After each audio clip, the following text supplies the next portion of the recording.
everybody, Gurmy's Coast Yard here, and in today's episode of Germanator Studios, we are going to be doing more work on the Colonial section of our theme park. And we did quite a bit in today's episode.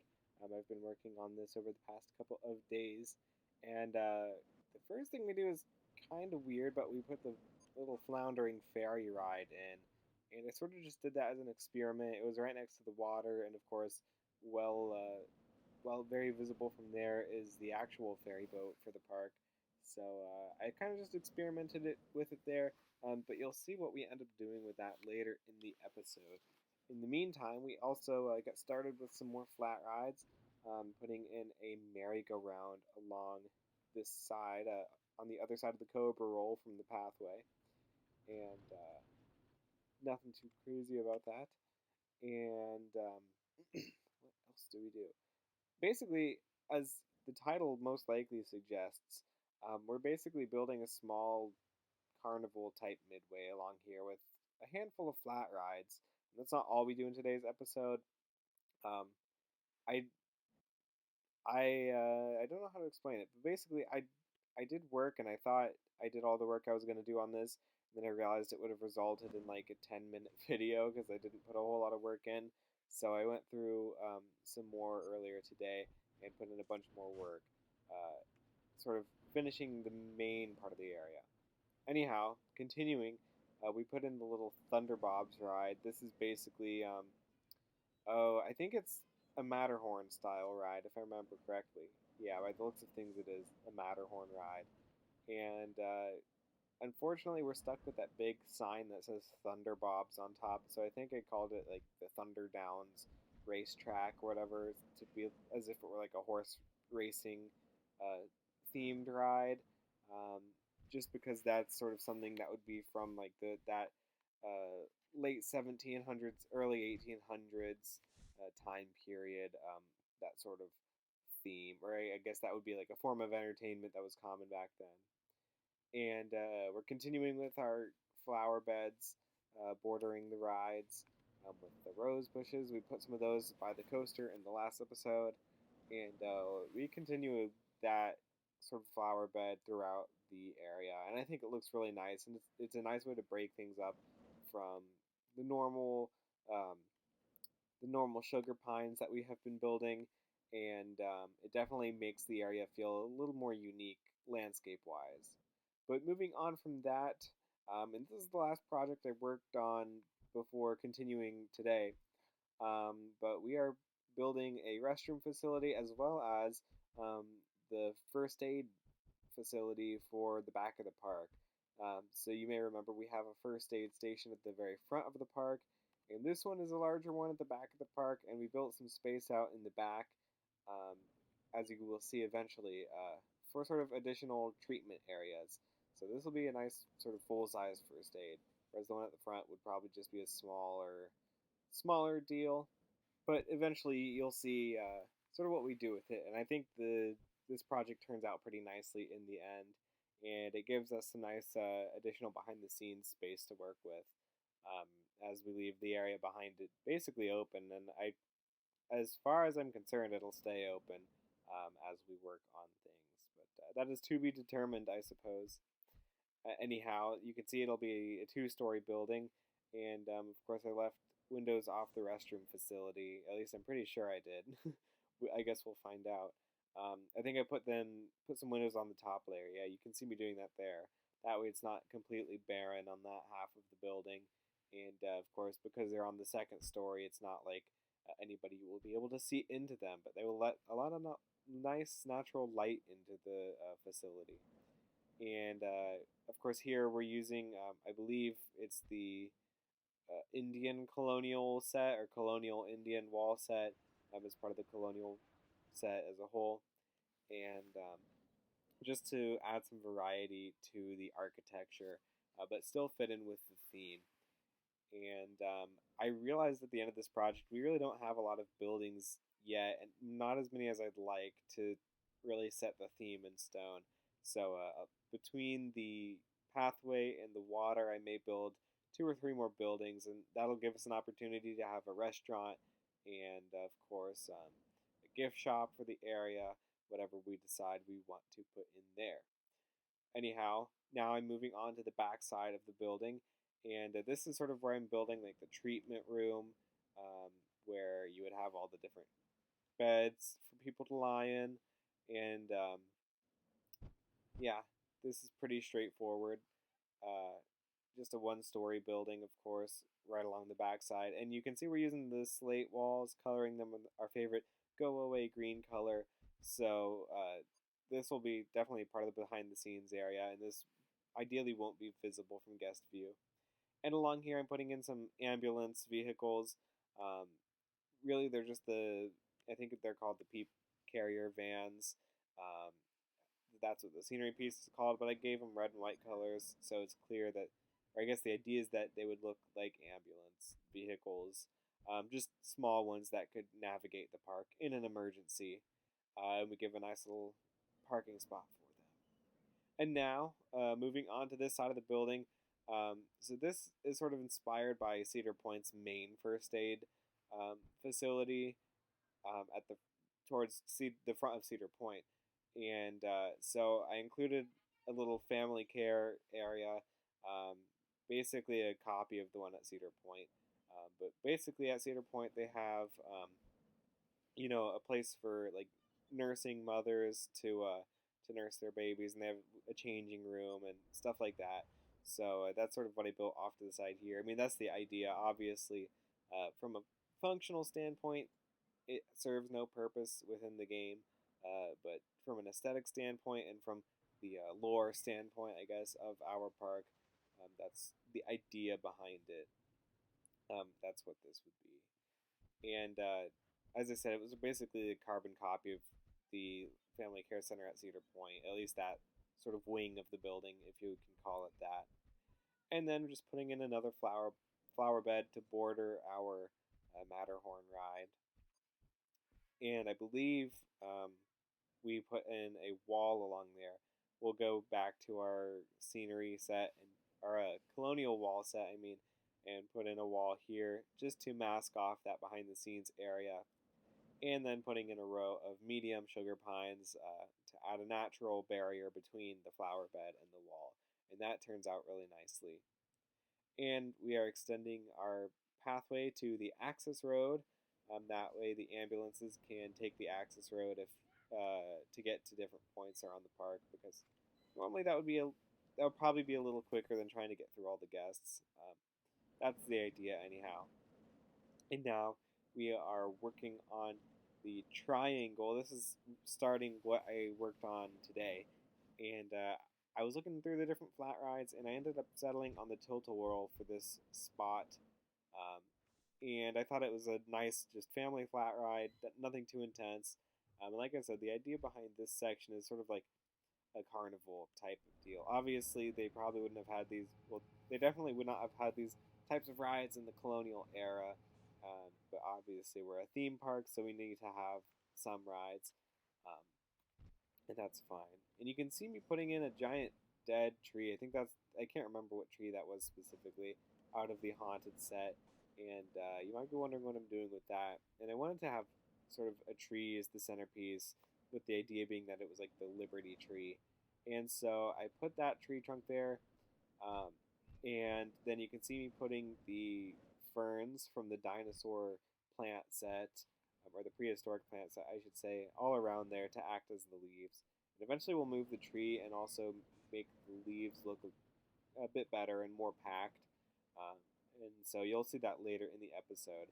But this technique, or this concept, I guess, for the trees, is not my original idea. I don't know who came up with it initially, but I remember seeing it in a RollerCoaster Tycoon 3 series that was done by Flabaliki, and so I think he was doing a custom scenario that somebody had made for him, or something along those lines, and the person who created that scenario had created custom trees similar to what I did there.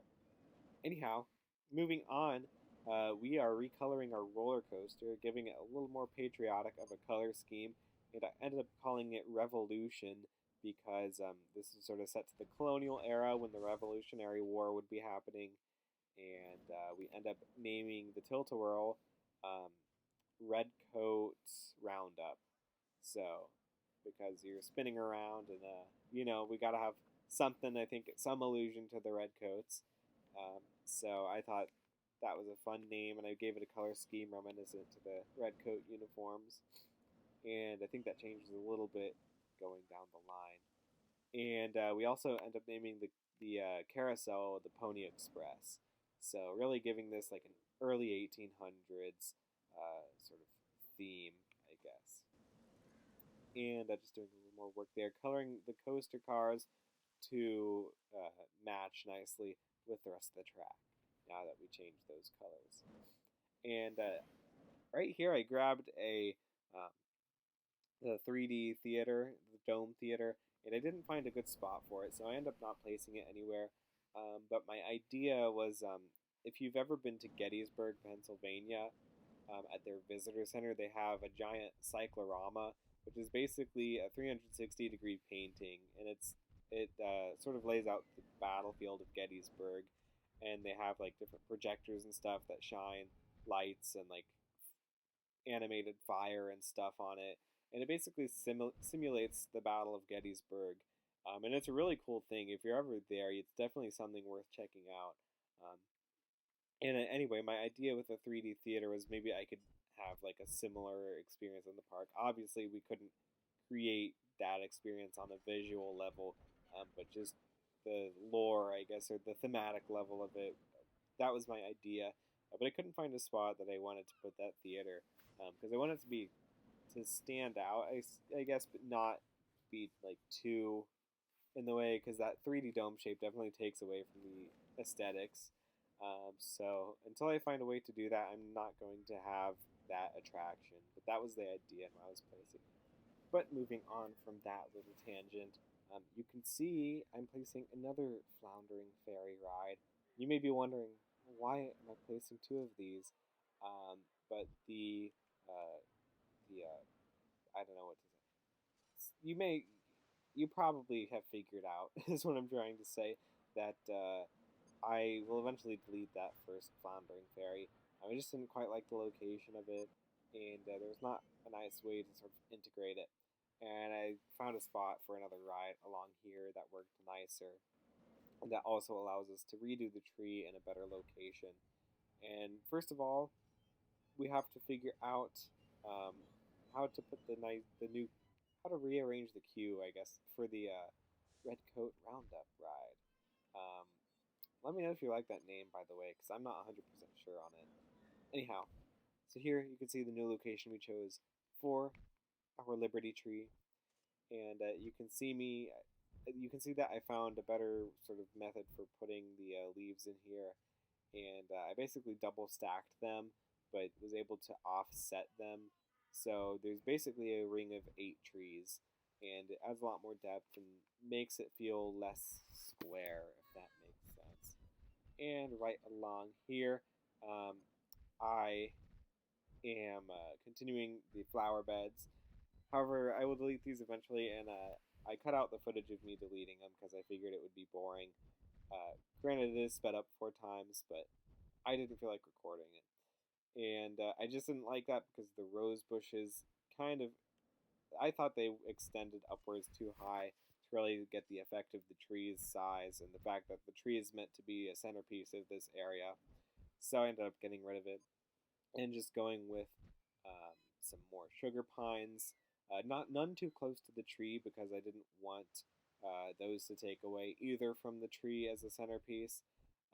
And then just filling in the rest of the space with the small green bushes and the hedges. And I thought the that in the end it turned out a lot nicer, and it works a lot better with this layout. So I'm really pleased with how it turns out, and let me know what you guys think down in the comments. Anyhow, now we're just doing a little more fine details around the area, finishing off this planter. Eventually, we'll paint dirt, terrain, paint, whatever. We will paint the terrain dirt colored around these different planters to make sure we're consistent with the other planters and other landscaping areas. Oh yes, but I do want to point this out. So I ended up naming this ride Sandusky Spin, and you may think that's an allusion to Cedar Point because it's in Sandusky, Ohio. And if you made that connection, you would be roughly on the right track. However, given that this is area sort of set in like the 1800s, obviously it's more set around the Revolutionary period, but it's a loose theme. So I wanted to have a nod to um, the Underground Railroad and the freedom of the slaves. So you probably don't know this, if especially if you're not from Sandusky, or if you're not a historian. But Sandusky, Ohio, played a pivotal role in the Underground Railroad and the freedom of slaves, because for many slaves that was the final point before going to Canada. They would basically ship them to Canada where they would be truly free, and Sandusky being a major port city, especially in that time, for shipping and other commerce. It was basically the final point for a lot of slaves before they went along on their way to Canada. So that was my way of sort of paying homage to that part of history and that part of you know that time period. So and it also makes the boats. It adds context as to why there's a boat themed ride, because as far as I'm aware, you can't change the theme of that ride. So that was my idea behind that, and just something small, but something I thought was pretty cool, and definitely having lived in Sandusky for about 2.5 years of my life, that was something I didn't know before I lived there, and I thought it was a really cool piece of history, and I'm glad I got to sort of include a nod to that in my park, and in a way that I think fits pretty nicely. Now, one of the final things we're doing is putting the hedges along the side of this wall. Now, this is the strip of area that I do eventually want to build some shops, so these hedges may not be permanent. Um, but you'll notice that right at the beginning there was a spot where I could not fit a hedge in, and I think that's because of the balcony piece I ended up using. So what I decided to do for that was you'll see me using the M Brooks cheat code here, so we can put our little scaffolding fence in right there. So the idea being that that would be a way for employees to access that grassy area. Anyhow, that's everything I have for this episode. Thank you for joining me, especially if you joined me all the way to the end. And here is an updated POV of our roller coaster revolution. I will see you guys in the next episode. Have a great rest of your day. Goodbye.